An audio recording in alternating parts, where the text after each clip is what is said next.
Well, how are we doing, everybody? Once again, welcome back. As always, I truly appreciate you stopping by. So I'm out here early this morning. You might have seen me in the garage making bundles. I got up around 4:30 like normal. I'm an early riser because time is very important today. It has been raining and thawing here in southern Illinois, and my wood yard has been a mess.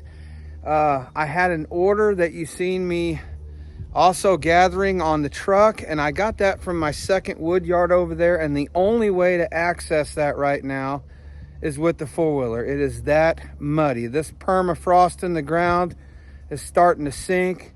I'll walk you over here and show you what the wood yard looks like.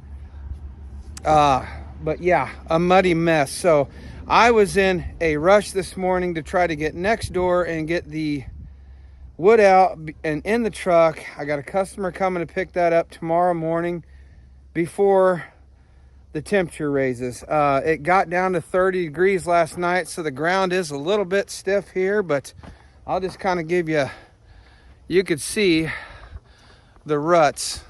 So what am I doing today? We are going to be using a 35C to try to get some of this wood split. I need to get on this cherry. I'll give you a little look here. This was just the four-wheeler. Right now, like I said, it's a little bit stiff, but yeah, you can't see it, but there's marks from just my footprints as of yesterday. But I need to get some of this cherry split because, as I told you in the last video, I've been splitting a lot of maple and I've been putting a layer of it down, and now I want to come back with some cherry and some walnut on top. That's going to make a great mix for the summer recreational firewood, bulk wood. So I need to get on that because it is time. Normally by this time of year, I've already got this all filled back up. As you can see, I sold pretty much everything. I got one row of oak right here, and that is it over here. Everything else is gone. This is restaurant wood behind me. So everything you see is full, has been restocked, but I need to get this going. It's time. So it's able to dry and is ready by late summer, early fall. So what I got going on today is I thought I need to get this cherry here split.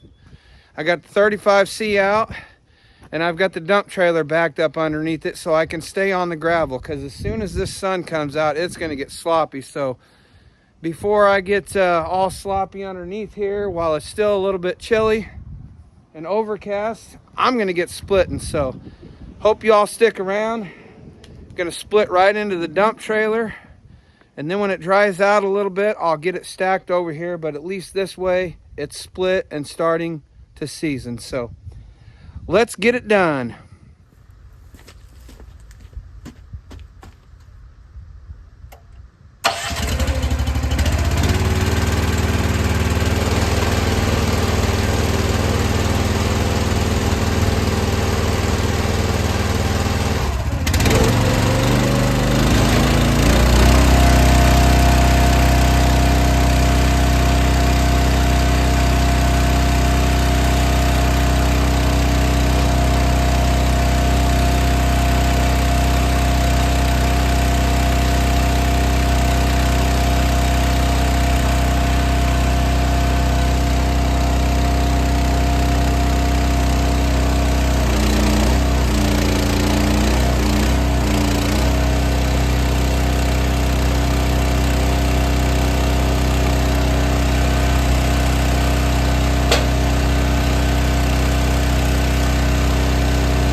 Well, all right, as you just seen under my feet, it is getting nasty and sloppy, and I have pulled the truck up a couple times, and I don't know if you could see those ruts up there, but that gravel's even soft. So I got all the cherry split. I do have two more bigger rounds there that I'm gonna probably next time I split, put the single wedge on and try to get some good stuff out of the middle of those. But man, I tell you what, this cherry, look at the debris.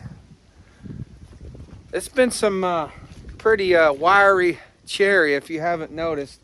Show you what I got here in the trailer. Pretty good load there on the trailer. And a couple things that I have realized after running this splitter a couple times here now. Two things. I wish that conveyor was about 1.5 feet, 2 foot longer. As you can tell, and you've seen in the video there, I was taking the rake and pushing the splits over. It tends to fill just down the one side, and that's okay. And I know why the conveyor is short like that. It's for shipping purposes. When Wolfe ships these splitters out, they run those conveyors up, and on those rollback trailers and stuff, they got to stay under a certain length. So I guess if you had more room to turn your dump trailer around, fill down one side, and then pull it down the other side, and it'll fill it perfectly. I do think it would be better suited for splitting into like IBC totes, like I said, put 4 of them together and split right into those. But and I did get one split went down inside of the I let it get too high, and it sucked one down inside of there, and it jammed up. Easy fix. It was actually when I wasn't filming or getting footage. It wasn't like Chris in the woodyard. I just reversed it, and it was actually a small enough split that I was actually able to grab it right down there at the bottom. So not a big deal, but you do got to watch that because it'll put some wood through in a hurry, and you're already up there. And what happens when those paddles come around and there's a piece standing like straight up like this, that paddle will grab it, I'm going backwards, and just suck it right into that conveyor. But you do got to watch that. But yeah, again, didn't grunt on anything I threw at it, and there was some pretty nasty pieces of cherry in there. But I got a good amount split. If this was completely level all the way across, it's just right out of full cord. So yeah, I knocked it out pretty fast. I've got to get this stuff cleaned up and out of here before it gets any softer. And I think we're going to take a little trip for lunch here. So that's going to do it for this one, everybody. As always, in the link below, you will find information on this very splitter from Tom and Norm over at Widman Cycles. Also, Wolfe Ridge's website and their YouTube channel. Don't know how much longer I'm going to have it, but I'm putting it to work while I do. So we're going to get this all cleaned up. I'm going to pull the truck up and unhook it because I know it's getting softer as I'm yapping. So appreciate you guys being here. Hopefully you stuck around to the end. Until next time, get outside. We'll see you.